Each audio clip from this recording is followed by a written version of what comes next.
Good morning.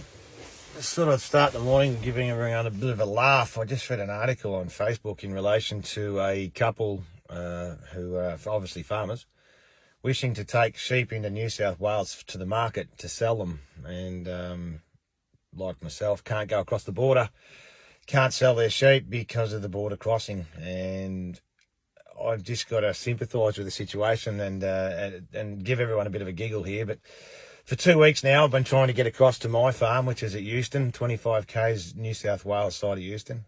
I've got 10,000 acres of crop there and 1,500 sheep who I haven't seen for quite some time. And obviously we're in a process, due to the lack of rain prior, of feeding the sheep. And I needed to get 43 tonne of hay up there. And I rang a department in Sydney. I don't even know why I'm smiling about this, but anyhow.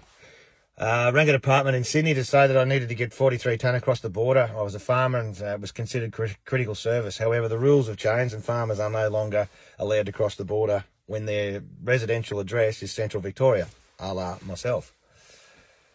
The department in Sydney then informed me that I needed to take the 43 tonne of hay to Melbourne, fly it to Sydney, and then sit in Sydney for 14 days and then transport it to Euston to feed my sheep. So 14 days later, the sheep would get some feed and the hay would have a joy flight to Sydney and sit in quarantine. This is the fucking mentality of people we're dealing with and the government departments that we're dealing with.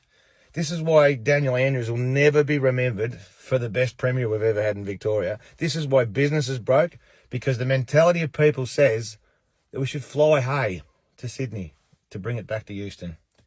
That'd work. Can someone please send me a quote on what 43 tonne of hay would cost to fly from Melbourne to Sydney? Thanks.